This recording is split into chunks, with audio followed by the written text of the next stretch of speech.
사랑하는 성도 여러분 안녕하십니까? 오늘 5월 6일 목요일 새벽 이슬과 같은 주의 말씀을 사모하며 나오신 모든 분들을 주님의 이름으로 사랑하고 축복합니다. 우리가 오늘 같이 상고할 말씀은 어제 이어서 사무엘하 제4장 5절에서 8절까지의 말씀이 되겠습니다. 사무엘하 4장 5절에서 8절 제가 받도록 읽도록 하겠습니다. 부에롯 사람 림몬의 아들 레갑과 바하나가 길을 떠나 볕이 쬐을 때 즈음에 이스보셋의 집에 이르니 마침 그가 침상에서 낮잠을 자는지라. 레갑과 그의 형제 바하나가 밀을 가지러 온 채 하고 집 가운데로 들어가서 그의 배를 찌르고 도망하였더라. 그들이 집에 들어가 이스보셋이 침상에 누워 있는지라. 그를 쳐 죽이고 목을 베어 그의 머리를 가지고 밤새도록 아라바 길로 가 헤브론에 이르러 다윗 왕에게 이스보셋의 머리를 들이며 아뢰되 왕의 생명을 해하려 하던 원수 사울의 아들 이스보셋의 머리가 여기 있나이다.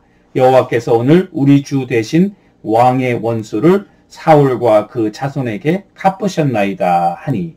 이것은 우리에게 주시는 하나님의 말씀입니다. 오늘 말씀의 제목은 기회주의적인 행동의 비극적 결말, 기회주의적인 행동의 비극적인 결말이라는 제목을 제가 잡아보았습니다.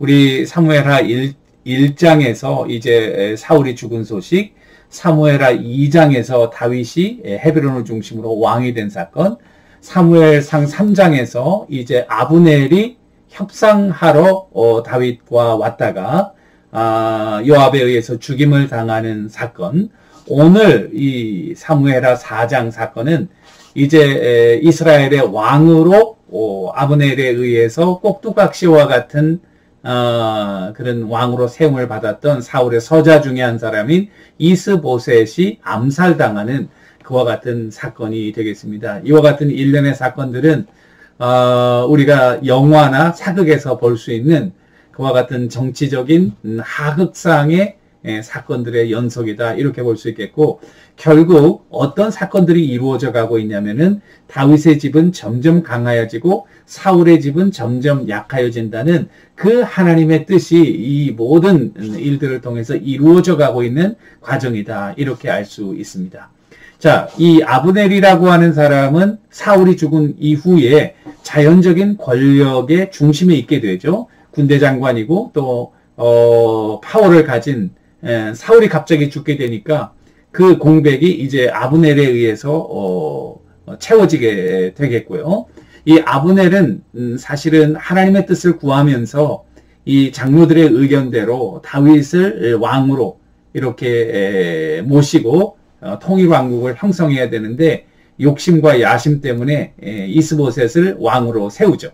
그런데 이스보셋과의 갈등이 일어나게 되는 거죠. 시간이 흐르면서 하나님이 세우신 올바른 방법이 아닌 인간의 방법은 늘 갈등하고 그리고 서로 싸우고 죽이게 되어 있습니다. 그래서 여기 보시면은 이제 아브넬이 죽임을 당한 이후에 이스보셋의 행보가 어떻게 된가, 굉장히 여기 보시니까 두려워하고 이제 아브넬이라고 하는 큰 공백이 또 비게 되면서 이 이스라엘에는 커다란 권력의 다툼이 일어나게 되고요. 그 권력 다툼의 희생자가 바로 이스보셋인 것을 알 수 있습니다. 오늘 이 두 사람, 사울의 이스보셋의 군대 장관이에요. 두 사람의 이름이 나오는데요. 그 두 사람의 이름은 2절에 보면은 바하나고 또 한 사람은 레갑이다. 그리고 베냐민 지파다, 이렇게 알 수 있습니다. 그러니까 군대 장관이 있고 형제예요.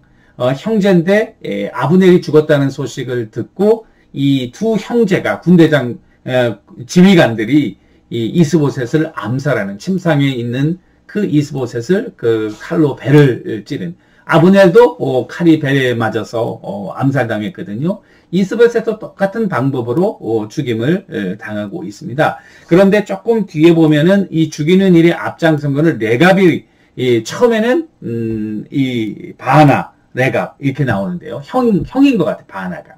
그런데 실제로 죽인 것은 레갑인 것 같아요. 뒤에 보시면은 레갑과 바하나가 이 순서가 바뀌어서 죽이는 장면에서는 동생 이름이 먼저 나오는 것을 보아 실제적인 행동은 동생이 주도권을 잡고 행하고 있는 것을 알 수 있습니다. 그러면 도대체 왜 이 군대 장관이 이 어려운 시기에 왕을 보필해서 나라를 잘 세울 생각을 안 하고 왕을 죽일 생각을 했을까?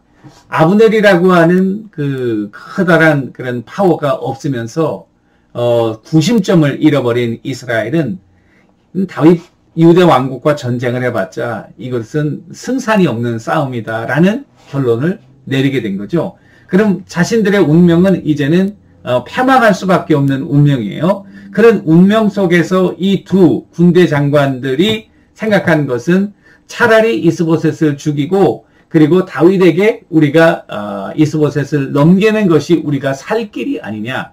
굉장히 기회주의적인 그런 발상을 하고 거기에 따라서 행동해서 이스보셋을 죽이고 이스보셋 머리를 잘라가지고 밤새 아라밧길로 가서 다윗 왕에게 이스보셋 머리를 주면서 하는 이야기가 당신을 죽이려던 원수의 아들의 머리가 여기 있다. 이렇게 얘기를 한 거예요. 자, 거기에 대한 다윗의 반응을 보니까 여러분 아시죠? 아멜렉 사람이 사울의 죽음 소식을 가지고 왕관과 팔찌를 가지고 왔을 때 그 아멜렉 사람을 다윗이 처리했던 것을 알죠.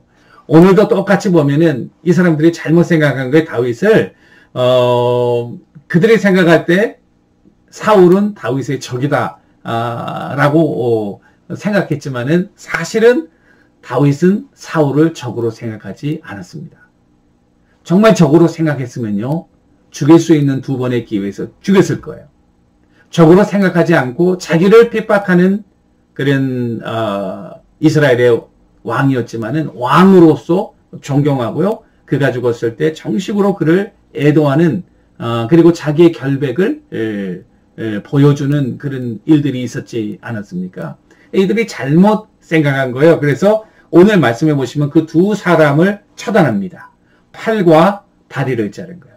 팔로 칼을 찌르고 다리로 목을 베어서 왔기 때문에 그 팔과 다리를 잘라서 이와 같은 하극상의 일을 본보기적으로 처단하고 하나님의 왕국 또 하나님이 왕이 되시고 하나님이 이 주인 되시는 이 하나님의 왕국에서는 기회주의적인 행동은 자리를 잡을 수 없다는 본보기적인 사건을 우리들에게 보여주면서 하나님의 공의와 정의를 더 세워나가고 이와 같은 하극상 속에서 오히려 하나님의 영광과 하나님의 정도를 보여주는 이 다윗의 행동이 하나님의 영광을 드러내고 그리고 다윗 왕가를 더 강하게 하는 그와 같은 지름길이 되었던 것을 우리들에게 보여줍니다. 우리가 지난번에 살펴본 것과 같은 맥락에서 다윗은 하나님을 사랑하고 하나님의 말씀대로 순종하는 정도를 절대로 포기하지 않고 있어요. 그러나 인간적인 방법을 많이 사용하는 그런 사울 왕국은 아브넬은 결국 죽게 되고 이스보셋도 결국 죽게 되고 이 사람들 이스보셋을 죽였던 이 사람들도 결국 다윗에 의해서 공의로운 과 같은 심판을 받게 되었다는 사실입니다. 세상 사람들은 굉장히 기회를 따라 행동하는 것을 여러분 처세술이 좋다. 또 그렇게 행동하지 않으면 살아남을 수 없다. 이렇게 얘기하지만 그러나 하나님은 살아계신 것을 여러분 꼭 기억하실 수 있게 되기를 바랍니다.